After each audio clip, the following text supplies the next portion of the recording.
Hindi pa rin humuhupa ang baha sa ilang bayan sa Bataan. Dulot ng mga pagulan na dala ng habagat. Sa tindi ng baha, nagbabangka na lang ang mga residente para makatawid. Live mula sa Dinalupihan, Bataan, nangungun sa balita si Mon Gualvez. Mon, una sa lahat sa mga bayan sa Bataan, ang lubos sa apektado ng mga pagbaha.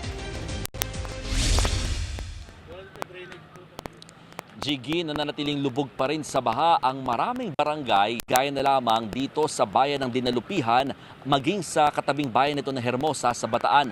Yan ay kahit halos buong araw namang hindi inulan itong probinsya maliban na lamang sa mga oras na ito na biglang bumuhos na naman ang katamtaman hanggang paminsan-minsang malakas na ulan dito sa lugar. Sa bayan nga ng Hermosa, Jiggy, nakunan pa ng drone video ng News 5 yung mala water world na itsura ng Barangay Almacen. Halos lahat kasi ng mga bahay at mga kalsada rito lubog pa rin sa tubig. Gayon din ang mga palayan na nagmistula ng dagat matapos mababad sa mataas na baha. Pinuntahan din ng aming team yung pinaka-ground zero malapit sa barangay ng baha dito sa lugar gamit na ang bangka. Ito na lang kasi ang tanging transportasyon na pwedeng magamit ng mga residente papasok sa kanila dahil nga sa taas ng tubig.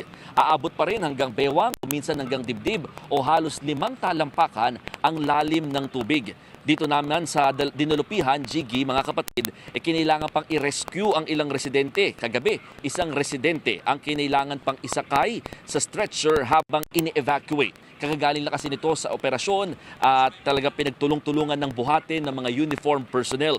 Sa huling tala ng Dinalupihan LGU, nasa 500 pamilya o halos 2,000 individual ang kinailangang ilikas sa kasagsagan ng pag-ulan at bahang nararanasan. May mga paaralan din na nalubog sa baha. Sabi ng Dinalupihan MDRRMO, lahat ng 46 na barangay ng bayan ay naapektuhan ng pagbaha dahil nga sa malakas na ulan dala ng habagat. Huli raw nila itong naranasan noon pang 2014. Pakinggan natin ang pahayag ng MDRRMO head ng bayan ng Dinalupihan. Medyo matagal na po yung ulan, parang naano na po yung lupa, sawa na sa tubig.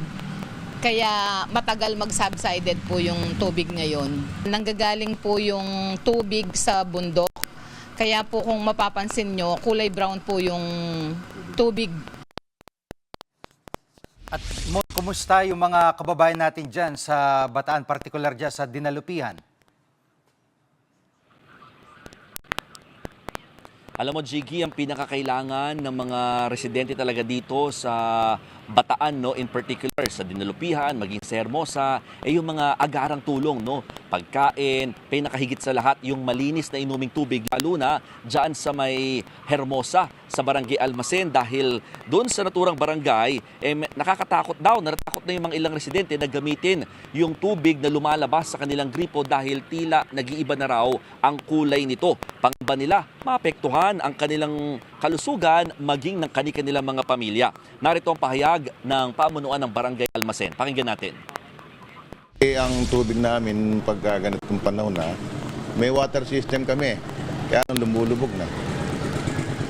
Kaya medyo nakakokontaminado na yung tubig namin.